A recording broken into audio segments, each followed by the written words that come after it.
Tinashe. Quantum Baby is finally here. This is the second part of her Baby trilogy.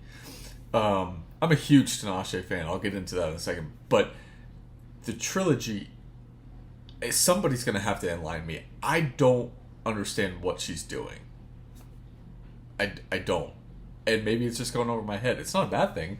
But Baby Angel, BB Angel, it's like 7 tracks. It felt like an EP to me. I'm looking at this track listing right now. It's like 8, and like 3 of them are really short. It feels like an EP to me.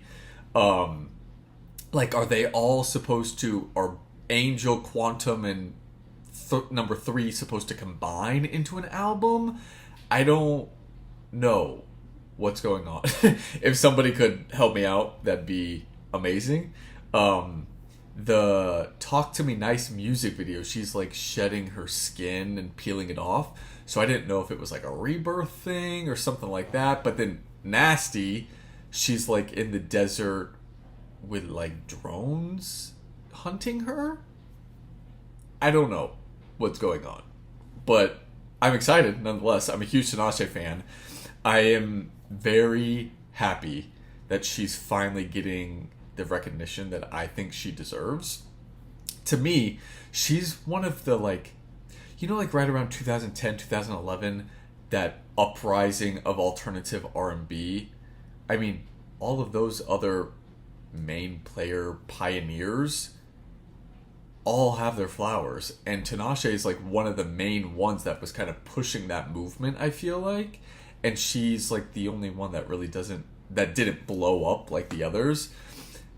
The Weeknd, Frank Ocean, Jhené Aiko, all of those people are huge, selling out arenas and stadiums and whatnot, and Tinashe is kind of like the underground one. So I'm glad she's finally getting the flowers. I don't know if Nasty would have been in my top 10, top 20 choices for her to blow up on.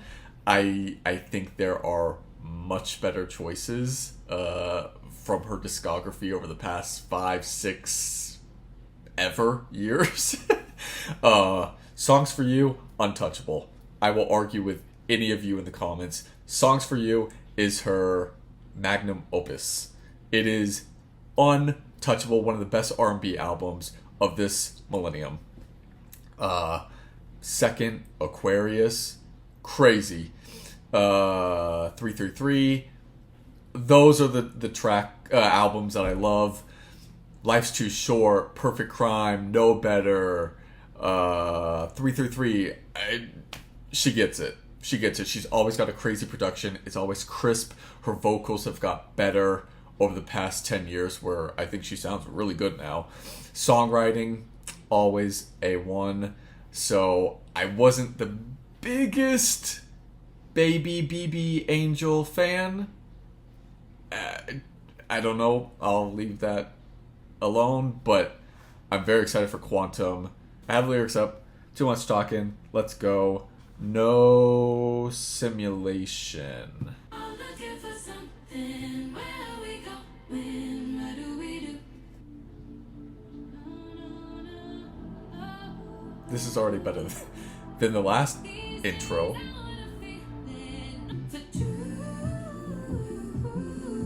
Sounds good.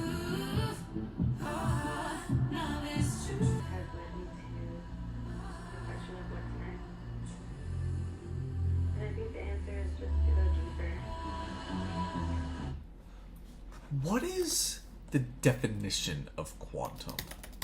Because all I can think of is Avengers when they just say the quantum realm. A discrete quantity of energy proportional to what matters to the physical radiation represents a required or allowed amount of special. Okay. Because she's talking about simulation. They were like AI and drones and all that stuff. Like in the Nasty music video, she's saying she needs to go deeper. She's saying, you know, the truth is going to come out. It kind of is like teasing Aquarius, like the age of Aquarius when she did that intro, because I love that intro, and even the intro on the mixtape. I can't remember if it's Blackwater or Revier, but one of those intros is really good too. It's like that and Aquarius combined. So let's just keep going. Let's see what it's all about. Number 2, Getting No Sleep. I think this was a single, but I avoided it to be surprised.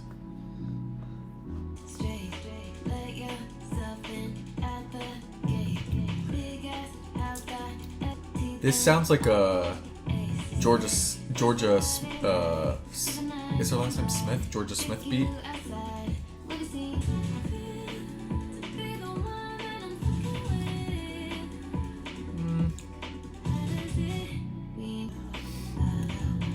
This one's I don't know if it's like my favorite track so far. It's aight. The beat is hot. She has the most unique beats all the time, and she makes them work. Like, you got to give it up to her. Where Tens Are Due, like Bouncing's a crazy beat, Life's Too Short's a crazy beat. She's got crazy production, and it always sounds smooth, crisp, good. So this was kind of unique. It had like some weird like synthy stuff popping in from time to time. This would be a track that I would, like, if I put on Quantum and I just needed something in the background, like, while I'm working, this would be perfect. But this is not going to be something I actively seek out and I'm like, hey, put on Getting No Sleep. It's not going to happen. But it's not bad. Just not for me. Thirsty. Is that backwards? Oh, she did that on Night Ride. Where are we going? Hold up.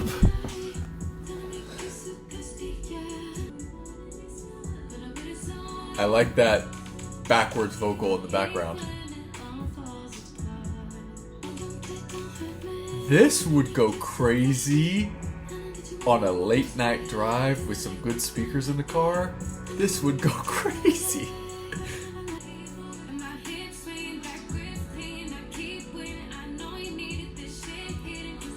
She going crazy right now. This is a hit.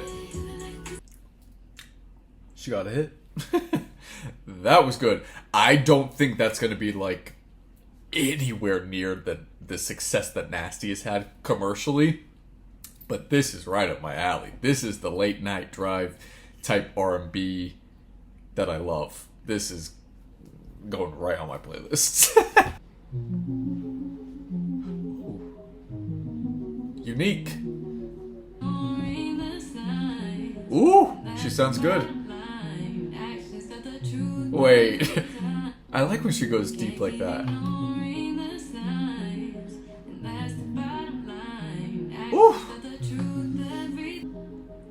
No beat drop? Ooh, she sounds good on this one. That I really like that. Why are all of the best songs in the universe, not just Tinashe, interludes? I would call this an interlude. It doesn't say it. It's barely 2 minutes. But I loved it. She could totally extend that. Like if there was like a deluxe edition or whatever, put in a nasty beat drop halfway through it, put a feature on it. Maybe like a guy from his perspective, red flag, show me who you are, and then he comes in. That could be something. She could turn that into a hit. Number 5 is Cross That Line.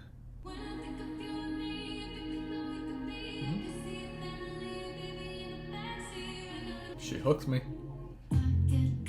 Ooh.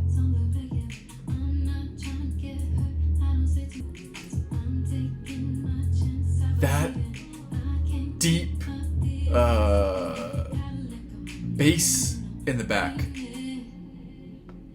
This favorite?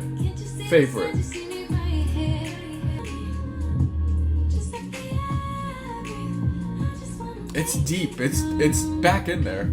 Oh, oh, oh.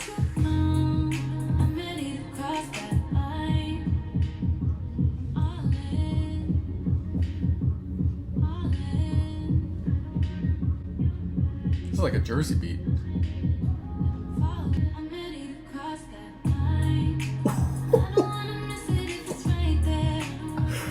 Favorite. Does this go into the next one? I'm gonna click it. When I Get You Alone. Kind of. Oh, this second half of the album is going crazy. Woo.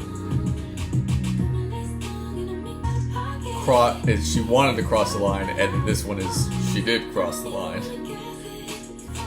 Oh, this and Cross That Line are neck and neck. I don't know which one I like more. This could be on the radio.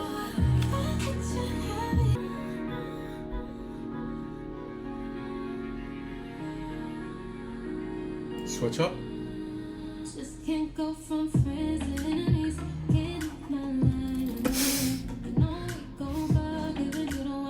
Tinashe is one of the goats of switch ups. Yeah, she going crazy on this one. This is light years better than Baby Angel to me. Sorry. Let's just finish up with No Broke Boys. This one has the most views.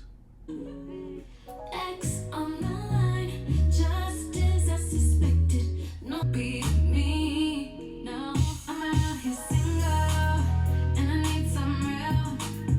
Now I got standards. Give me my tens, ain't no lie, ain't no shade. Fuck on me, then you know keep paid. Look so good. The beat is hot. She sounds good. Is this the next single? I'm sure it is. This is gonna be the one that people gravitate to. This is gonna be, critically, this is not the best song of the album. Commercially, this is gonna blow up just like Nasty. People are gonna love this. There's gonna be a TikTok dance to No Broke Boys, No New Friends, I'm not protecting me my tent. There's gonna be a dance to that. It's gonna be everywhere. Great. She needs, to keep up the momentum from a commercial standpoint, so I get it. But it's not for me. I wonder, though, looking at this, my theory of the 3 EP albums combined into one grand trilogy album, I wonder if she made No Broke Boys based on the success of Nasty. And I wonder if Nasty was like a trial single. Hear me out.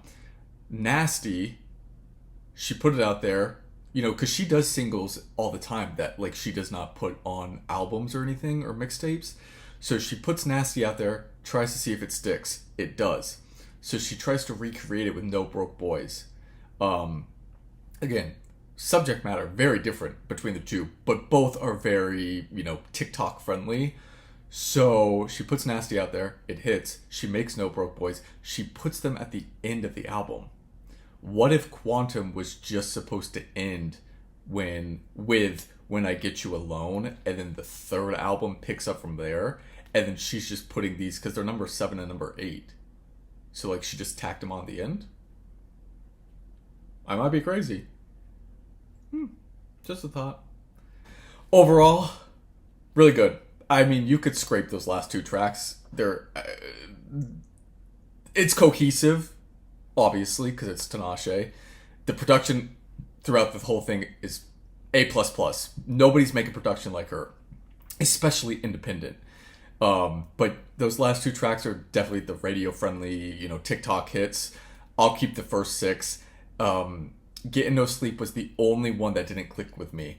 And it wasn't even the beat or the way she sounded. It was just a little repetitive to me. If that was on in the background, would totally listen to it, would totally vibe with it, but I'm just not going to click that one, like, to actively listen to it, standing alone. This is not touching Songs for You. Sorry. This is not touching Songs for You. It's not touching Aquarius. Might put a little pressure on 333. Maybe. But yeah, Songs for You, still untouchable. All love to Tinashe. Maybe I went to the 333 tour. Um, so maybe I'll catch the Quantum Baby, or I think it's called like the Match My Freak World Tour or something like that. So maybe I'll hit that one up too because this wasn't that bad. Got some stuff for my playlists, and that's it for me.